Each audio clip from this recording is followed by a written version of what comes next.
My son-in-law introduced me to the governor of Georgia as the man who mops the floors at Jefferson Middle School. What Ethan Prescott didn't know was that for 31 years, I'd been running covert operations for the Central Intelligence Agency in places that don't appear on any tourist map. 6 hours later, the Director of National Intelligence stood at the podium of the Prescott Family Foundation Gala and asked the room of 400 people to give a standing ovation to the man Ethan had spent 3 years calling the janitor. Ethan's father reached for his champagne glass and knocked it straight off the table. I'd spent 3 years sweeping hallways and replacing light bulbs at Jefferson Middle School in Marietta, Georgia. 3 years of my son-in-law telling his colleagues at Prescott Capital that his wife's father works in school maintenance. 3 years of watching my daughter smile apologetically every time Ethan made the introduction. He thought he was safely mocking a nobody. He was practicing his contempt on a man who had once negotiated the release of 17 American hostages from a cartel compound in the mountains of Colombia. That gala night, Ethan decided to go public with what he'd been performing in private for years. It was the worst decision he ever made. I need to explain how we got there, because the story didn't start at the gala. It started the first afternoon my daughter brought Ethan home to meet Carol and me. My daughter Sarah had been dating him for about 8 months at that point. She was 34, a cardiologist at Emory University Hospital, the kind of doctor other doctors call when they're not sure what they're looking at. I was proud of her every single day. She got her stubbornness from Carol and her patience from somewhere I can't take credit for. Ethan arrived in a silver Porsche and a suit that probably cost more than my monthly salary. His father, William Prescott, had founded one of the most successful private equity firms in Atlanta. His mother, Victoria, sat on the boards of 4 charitable foundations and attended the same church as 2 sitting senators. The Prescott family had been shaping Georgia's financial and political landscape for 2 generations, and Ethan had grown up understanding that this entitled him to a specific posture toward everyone he met. He shook my hand in the driveway. His eyes did a quick scan the modest ranch house, the 12-year-old pickup truck with the parking sticker from Jefferson Middle School still on the windshield, the grass-stained work boots I hadn't had time to change out of. "Sarah tells me you work at a school," he said. "Custodial services," I said. "Going on 3 years now." He nodded the way you might acknowledge someone telling you their dog died. Polite but fundamentally uninterested. "Good honest work," he said. The phrase that means exactly its opposite. Over dinner, he asked Carol what I'd done before the school. Carol looked at me. I looked at the roast chicken. "Government work," I said. "Nothing interesting." "Federal?" he asked. "Contractor. Mostly overseas. Boring stuff." Ethan accepted this and pivoted the conversation back to a deal his firm was closing in Charlotte. He spent most of the meal explaining to my daughter, who spent 12-hour shifts keeping hearts beating, what the real meaning of high-stakes work looked like. Carol squeezed my knee under the table. "Not yet," I communicated back. The second incident happened at Thanksgiving, 14 months into their engagement. Ethan had brought 3 colleagues from Prescott Capital for the holiday, men in their early 40s who wore the same expression Ethan wore, that careful blankness of people who are constantly calculating who, in the room, is worth impressing. I was in the garage when they arrived, fixing a cabinet hinge for my neighbor. I came in through the side door, still holding the screwdriver. Ethan's colleague, the one who'd introduced himself as the managing director of something, looked at me with genuine confusion. "Is this the handyman?" "This is my father-in-law," Sarah said. "Robert Hayward," I said, and shook his hand. "Bob does maintenance at one of the schools here," Ethan said, and the way he said it settled the hierarchy for the entire evening. I was the help who happened to be related. During dinner, one of them asked about my background. Before I could answer, Ethan spoke for me. Bob had a quiet career before the school. Government paperwork, nothing that translated well to the private sector. He found his calling later in life. He picked up his wine glass. Not everyone is cut out for high-pressure environments. Some people are better suited to steadier work. There's real dignity in that. His colleagues murmured agreement. Sarah's jaw was tight. Carol, who has 31 years of practice, keeping her face perfectly neutral while everything inside her is the opposite, took a slow sip of sweet tea. I kept eating. After dinner, on the porch, my daughter found me watching the neighbor kids throw a football in the street. "Dad, I know. You could just tell him." "Tell him what exactly?" She didn't have an answer for that. Neither did I, really. What I could tell him was classified at a level that would have made the conversation more complicated, not less. And there were still people in certain parts of the world who remembered my name for reasons that made my retirement a quiet matter. "Just ignore him," she said finally. "That's what I'm doing." "You're not ignoring him. You're waiting." She knew me too well for this conversation to go anywhere useful. The third incident was the one that changed the calculation. 2 weeks before the gala, Ethan's firm was honoring him as their rising star of the year. 400 guests, the Ritz-Carlton ballroom, a crowd that included the governor, 2 congressmen, 3 federal judges, and enough corporate money to fund a small nation's infrastructure. Ethan had been planning this event for months. It was less a celebration than a campaign announcement. He'd been telling anyone who would listen that he was considering a run for state senate the following year, and this gala was where that ambition was going to be unveiled publicly. I got a phone call from my daughter 3 days before the event. "Dad, Ethan wants to discuss seating arrangements." "All right. He's suggesting that you and Mom sit at table 19. Table 19 was near the kitchen entrance. I'd attended enough of these events to know what table 19 meant. He says some of the guests are, his word, sensitive about optics. Having someone from a, quote, non-professional background at the family table might send the wrong message to potential political donors. I let the silence sit for a moment. "What did you say to him?" "I said you are my father, and you will sit at the family table, or I will stand up during his speech and announce that I'm leaving him." In front of the governor. I almost laughed. There it was, she had more spine than he'd ever given her credit for. And he backed down. "But Dad, he's going to say something. I know him. He can't help himself. He's going to find some way to make a point in front of those people." "I know. What are you going to do?" I thought about the envelope sitting in my home safe, the one that had arrived 6 weeks earlier from the Office of the Director of National Intelligence in Washington. The formal notification that certain elements of my service record had been declassified as part of the government's historical review of Cold War and post-Cold War operations. The one that meant my cover, maintained carefully for 3 years of retirement, was no longer a classified necessity. The one that meant if someone pushed me hard enough in front of the right people, I could finally answer honestly. "I'm going to let Ethan be Ethan," I said. Carol was standing in the kitchen doorway listening to my half of the conversation. When I hung up, she gave me a look I recognized. "You're going to let it happen," she said. "He's going to make it happen, whether I want him to or not." 31 years, Robert. She shook her head, but she was almost smiling. 31 years. I've waited for this. She had earned it, too. 31 years of Carol explaining my absences with phrases like, "He travels for work, and it's complicated government business." 31 years of raising our daughter mostly alone while I was somewhere I couldn't name, doing something I couldn't describe. She had sat with that silence and never once asked me to break it. She had watched Ethan perform his contempt for 3 years without flinching. She deserved a front row seat. The morning of the gala, strange things started happening. I was having coffee in the hotel lobby. We'd booked a room to avoid driving back to Marietta late at night when I noticed the 2 men near the entrance. Dark suits, the particular kind of posture that comes from years of physical training and tactical awareness. One of them had an earpiece. They weren't hotel security. I knew the difference. Ethan walked in from the parking garage and noticed my expression. He looked toward the men. "Friends of yours?" he said. With the tone of someone certain, the answer was no. "Probably here for a conference," I said. 20 minutes later, one of them approached me while Ethan was at the front desk. "Mr. Hayward? Agent Daniels, DNI Security Detail? We're coordinating your arrival this evening, per protocol from Director Walsh's office. We'll have 2 people stationed near the main entrance." I thanked him quietly. Ethan was watching from across the lobby. His face had gone the particular still of a man recalculating something. "Security protocols," he said when the agent walked away. "For a school janitor. Government retirement package is very thorough," I said, and went to refill my coffee. The second thing happened at the venue during the afternoon walkthrough.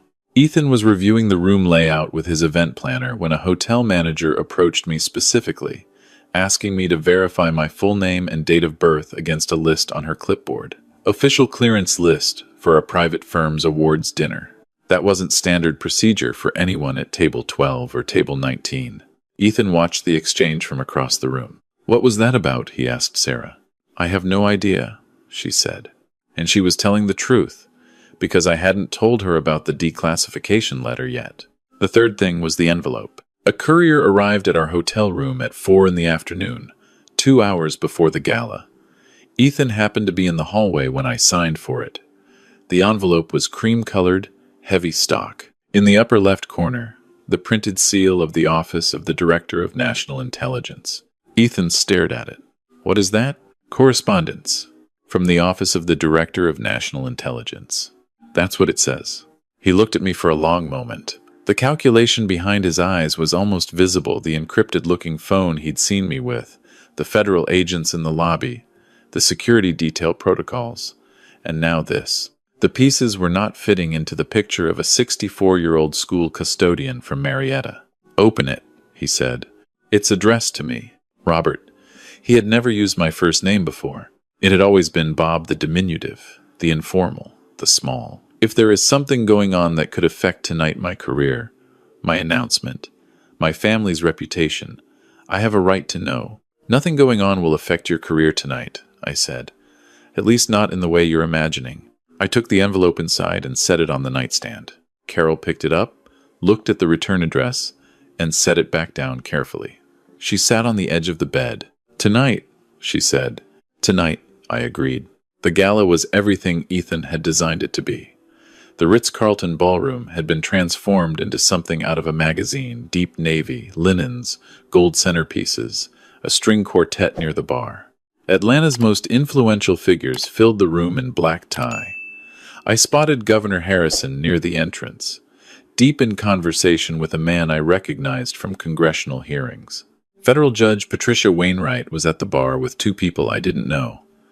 Congressman David Albrecht was holding court near the window, and scattered through the crowd, people who knew me, not as the school custodian from Marietta, as something else entirely.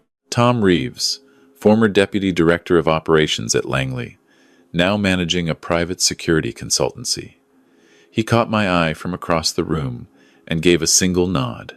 We'd worked together in Eastern Europe for 6 years. Margaret Okafor, now a senior State Department official, who had been a junior analyst the first time I'd pulled her out of a compromised safe house in Beirut.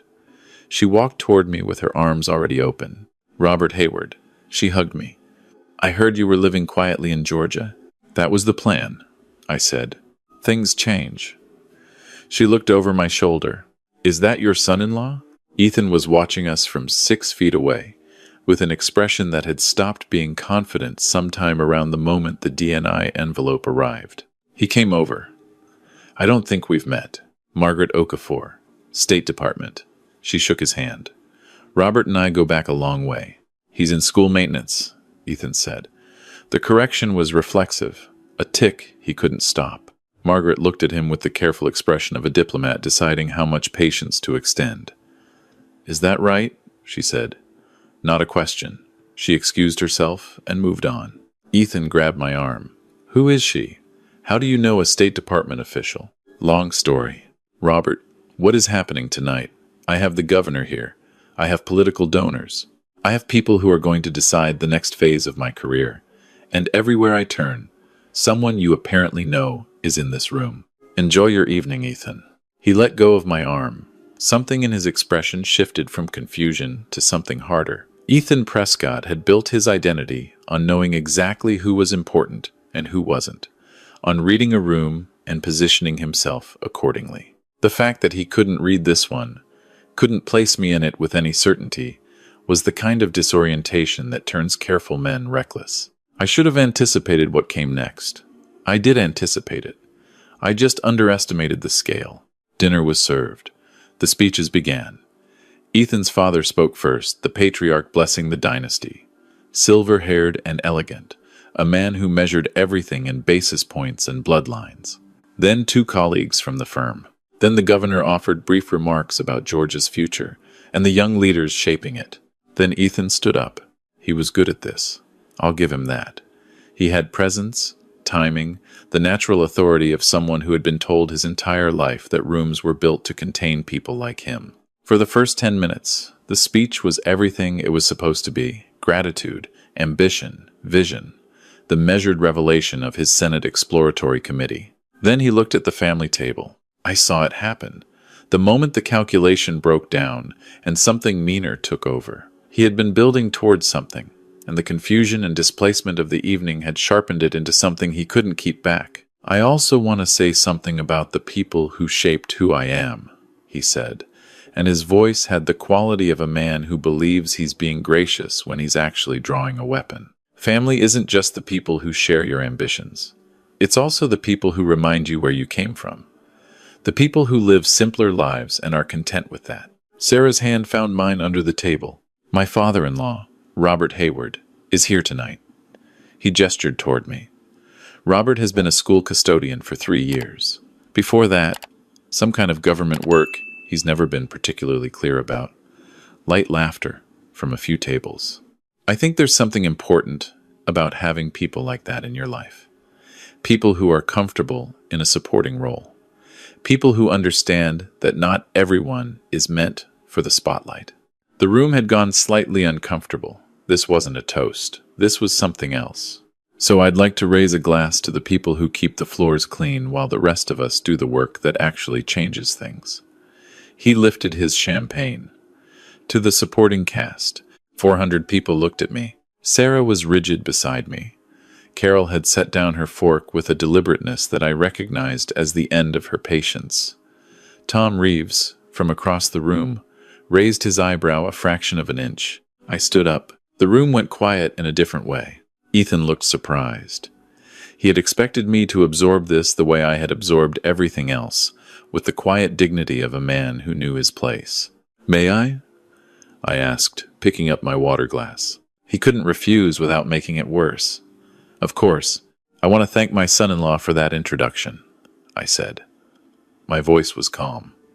I had spent 31 years in rooms where staying calm was the difference between coming home and not coming home. This was the easiest room I had ever been in. He's right that I've spent 3 years keeping floors clean.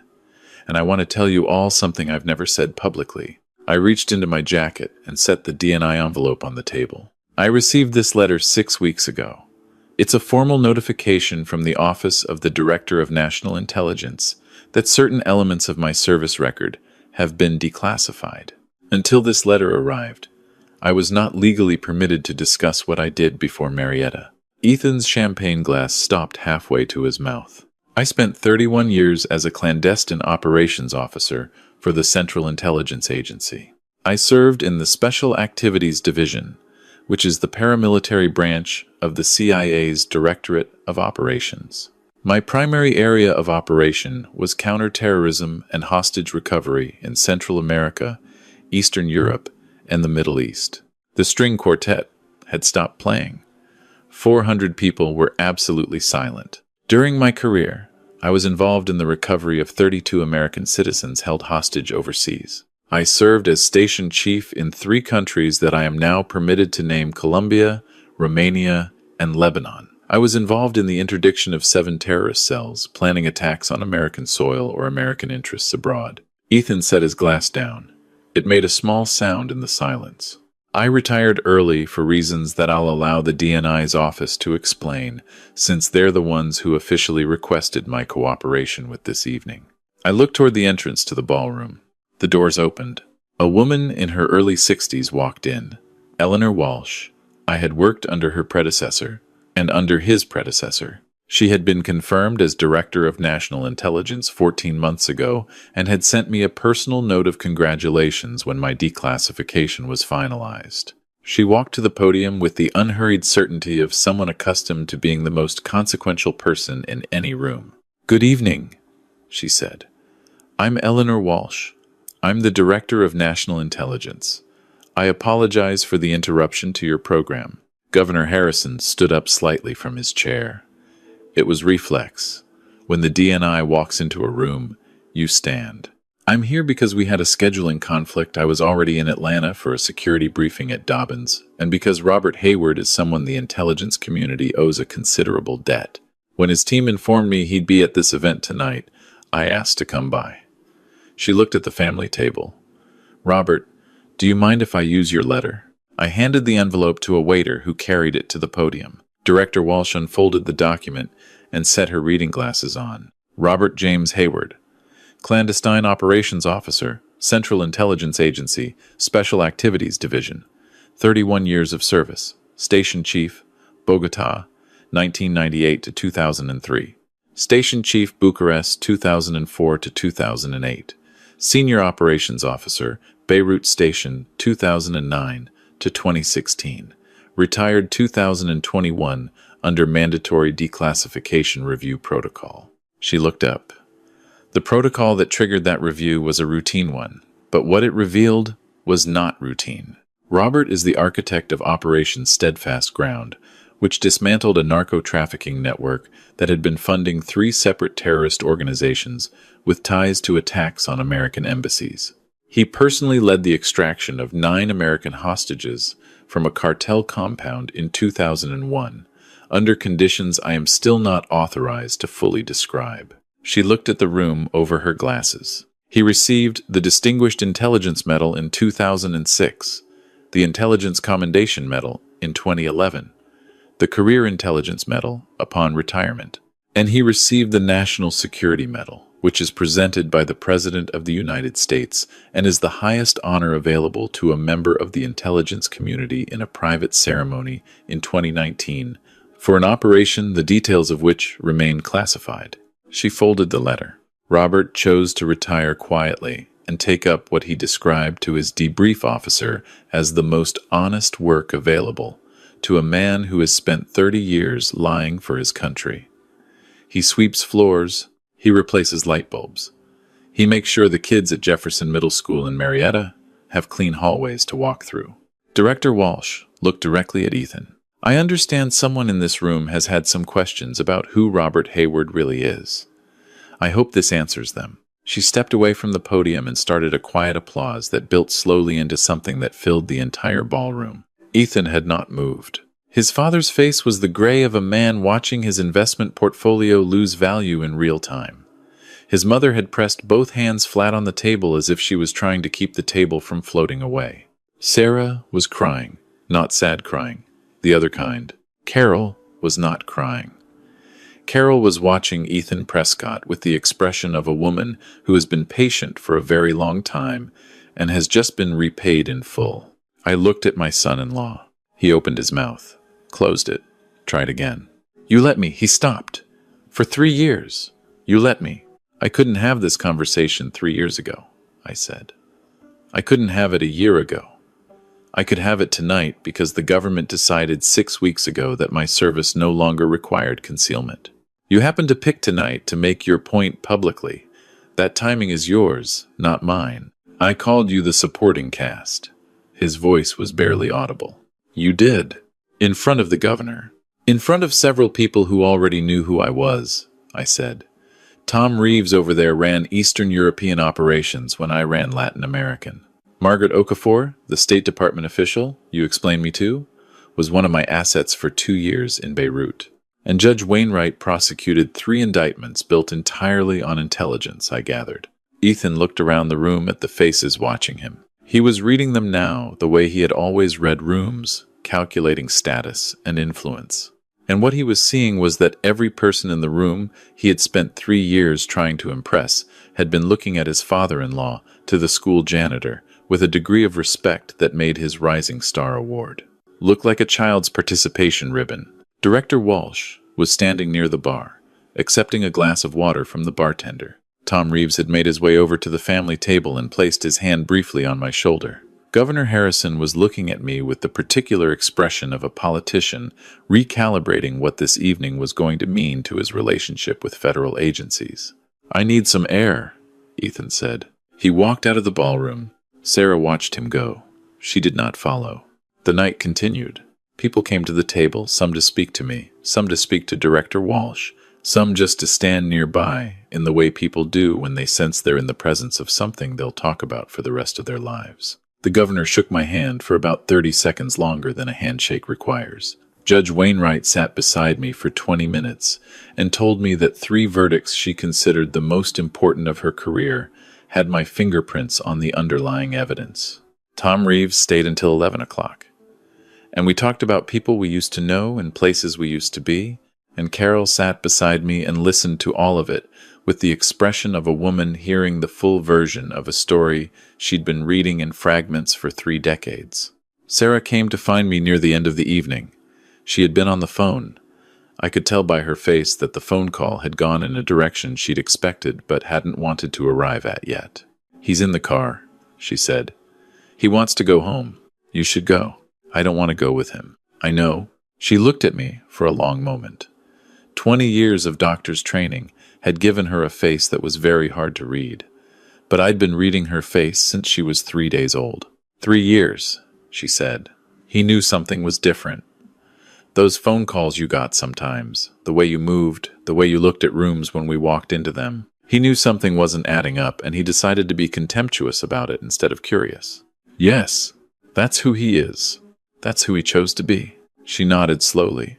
She kissed my cheek and walked toward the exit. I watched her go and thought about the version of this evening where Ethan had been curious instead of contemptuous. Where he'd sat across from me at that first dinner and asked me what government contracting meant, what overseas work looked like, what I'd given 30 years to. Where, instead of calculating my social worth in the first 4 seconds, he'd asked a question. Just one question. We never would have been here. But Ethan Prescott had never in his life understood that the most dangerous thing you can do to a quiet man is assume he's quiet because he has nothing to say. The consequences unfolded over the following weeks in ways that felt both inevitable and exhausting. The video went up within 48 hours. Someone at the gala had been filming, I think it was actually 3 different people. And the footage of Director Walsh at the podium, of Ethan's toast, of the moment I stood up, had been edited into something coherent and posted by Tuesday morning. By Thursday, it had 4 million views. By the following Monday, it had been picked up by 3 national news outlets. The headline that got the most traction was not particularly charitable to my son-in-law. Georgia banker mocks CIA veteran father-in-law at awards gala. The response was something else. Ethan's Senate Exploratory Committee dissolved before it had technically been formed. 3 of the major donors who had been at the gala called his father within the week. The calls were polite, but the message was clear. Supporting a man who had publicly humiliated a National Security Medal recipient on video, a video with 4 million views, was not a position anyone in Georgia politics wanted to occupy. His firm did not fire him. They reassigned him. The rising star of the year was moved from high-profile corporate acquisitions to a compliance review role that did not involve client-facing work.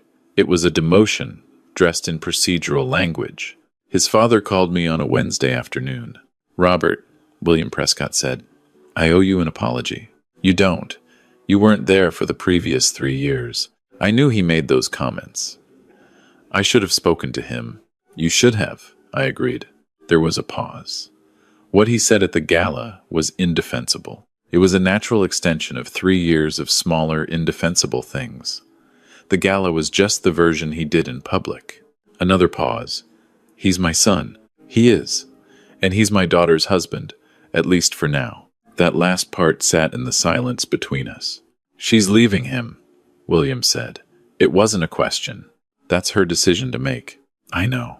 His voice had the sound of a man swallowing something painful. I raised him to value achievement. I think somewhere along the way, he confused achievement with superiority. A lot of people make that mistake. You're being gracious. I'm being honest. It's a very common mistake. Usually it just doesn't get 4 million views. He almost laughed. Not quite, but almost. Sarah filed for divorce 6 weeks after the gala. The marriage had been deteriorating for longer than the gala. She told me later that Ethan's treatment of me had been a window into patterns she'd been rationalizing for 2 years. The gala had simply removed the last excuse. She came to the school one afternoon, a Thursday.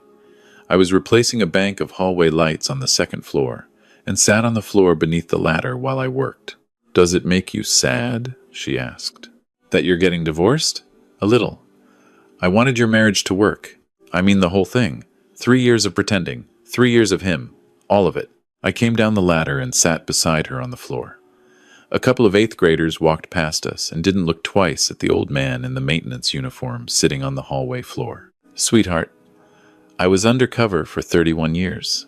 I pretended to be 9 different people in 6 different countries. 3 years as a school custodian wasn't pretending. I actually am a school custodian. I know how to fix a light fixture.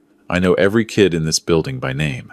I know that the bathroom on the east side of the first floor has a pipe that needs watching every winter. This is real. And the other stuff? That was also real. Both things can be true. She leaned her head against my shoulder, the way she had when she was 8 years old, and the dog died, and she didn't understand why things ended. Why did you never tell me, she said, about any of it, even after you retired? Because my retirement was conditional on maintaining low visibility. There were still people in certain parts of the world who would have found value in knowing where I was and what I cared about. The safest version of my life was the one where my daughter was a cardiologist who happened to have a father in school maintenance. Nobody targets a school janitor's family. She was quiet for a moment. You were protecting me. That was the job. Even in retirement. Especially in retirement. She stood up and brushed off her scrubs. She was working a late shift. She had a hospital full of people depending on her to be the kind of person who keeps showing up. Dad, she said. Yeah. Thank you for not being the kind of man who needed everyone to know. I picked up the ladder. I needed one person to know, I said. Your mother's been carrying that for 31 years. She earned the gala more than anyone in that ballroom. Things settled into a new shape over the following months. Carol and I kept the house in Marietta. I kept going to Jefferson Middle School on Tuesdays through Fridays, kept fixing what needed fixing, kept learning the names of new kids every fall. Director Walsh's office reached out with a consulting offer, reviewing cold case operational files, advising on training curriculum for new SAD recruits, the kind of quiet advisory work that an old man with operational experience can do from a laptop in a suburb of Atlanta. I accepted 1 day a week. The rest of the time, I swept floors. Tom Reeves called occasionally. So did Margaret, when her State Department travel brought her anywhere near the South. They were the kind of friends who required no maintenance. You could go 6 months without talking and pick up exactly where you left off, which is the natural result of having once trusted each other with your lives. Sarah's divorce was finalized in the spring. She moved into a new place in Decatur, closer to Emory, and threw herself into her work with the particular energy of someone who has set down something heavy and found they can move faster without it. She called me most evenings, which was new, and told me about her patients with the same care she used to hide when she thought I couldn't see it. She brought someone to the school to meet me one morning in May, a quiet man, maybe 40, who taught 8th grade American history at a public school in Cobb County. He drove a 10-year-old Civic with a bumper sticker from a national park I'd actually been to, once under circumstances I was still not permitted to discuss. He shook my hand and looked me in the eye and said, "Sarah's told me a lot about you, sir." I handed him a broom. "Help me finish the east hallway," I said, "and then we'll talk." He swept without being asked twice. We talked for an hour. He asked me about Marietta, about the school, about what I liked about maintenance work. He did not ask about the gala video, which he had clearly seen, or about the CIA, or about the National Security Medal. He asked if I thought the water fountain near the gym had always made that rattling noise, or if it was something new. I told him it was new, probably the intake valve. He nodded seriously. Good answer. That evening, Carol asked me what I thought. He's a history teacher who makes $43,000 a year, drives a car older than most of his students, and spent an hour helping me sweep a school hallway without once looking at his phone. Carol looked at me. "He'll do," I said. She laughed. Full, real, the laugh I had been coming home to for 34 years. One Friday afternoon, a week before school let out for summer, one of the 6th graders, a girl named Destiny, who had been struggling all year with a home situation that was not my business to discuss, stopped me in the hallway. "Mr. Hayward, is it true you were a spy?" I looked at her, 12 years old, backpack half unzipped, expression of the particular intensity of someone who has just learned that the world is larger and stranger than their teachers have been letting on. Where did you hear that? My uncle showed me a video online. You were at some fancy party, and a lady from the government said you were like a real spy. Operations officer, I said. It's a little different from a spy. Did you actually do spy stuff? I considered this for a moment. The east hallway was empty. The afternoon sun was coming through the windows at the angle it only does in late May, turning the floors gold. For a long time, I said, and then I decided I'd rather do this. She looked at me like I was not entirely making sense. Why? Because this is real, I said. Out there, everything was complicated. Everything had layers. You couldn't ever just be where you were. Here, I'm just the guy who fixes the lights and makes sure the floors are clean, and when school starts in the morning, everything works. That's the whole job. I like it. She thought about this for a moment. That's kind of cool, I guess. Go home, I said. Your bus is leaving. She ran. I watched her go, backpack bouncing, ponytail swinging, running the way kids run when they have somewhere to be and the whole summer ahead of them. I picked up my broom. Somewhere in Atlanta, Ethan Prescott was reviewing compliance documents and trying to figure out how to rebuild something from the ruins of an evening he had designed to make himself inevitable. I didn't think about him much. He was going to be fine, eventually. He was talented and educated, and he came from the kind of family that knew how to land softly. Someday, if he was lucky, he would understand that what happened at the gala was not something I did to him. It was something he did to himself, in front of 400 people, because he had spent so many years performing contempt in private that he had forgotten it was a performance. I hoped he'd figure that out. I wasn't holding my breath. My daughter was happy. My wife was sleeping well for the first time in years, she told me, because she no longer had to carry a secret that didn't belong to her. Director Walsh's consulting work kept my mind from going soft. And the school was the school, noisy, complicated, occasionally exasperating, full of kids who needed the hallways to be clean, and the lights to work, and the water fountain near the gym to stop making that rattling sound. I had spent 31 years operating in the shadows. I had made decisions that I could not discuss and taken actions that would never appear in any public record, and I had done it because someone had to, and I was the kind of person who could. But you cannot live in the shadows forever without losing something. You come home from that kind of work, and you need to find out if you still know how to just be a person, how to have a conversation that isn't a mission, how to be in a room without cataloging every exit. Sweeping floors taught me that. It gave me back the ordinary, the unimportant, the beautiful, boring, daily weight of a life that doesn't require you to lie to keep it intact. That Ethan had never understood. He had looked at my ordinary life and seen a failure to achieve. He had not understood that I had already achieved more than he could imagine, and I had chosen to set it down. Setting things down takes more strength than picking them up. I put the broom away in the supply closet, turned off the hallway lights, and walked out to the parking lot where Carol was waiting with 2 coffees and the windows down because it was a warm evening in May in Marietta, Georgia, and we were going to drive home with the windows down and not talk about anything important. Sometimes that is the whole point. If this story stayed with you, subscribe to Stormborn Vengeance and let me know in the comments. Have you ever been judged before someone knew your story? Where are you watching from?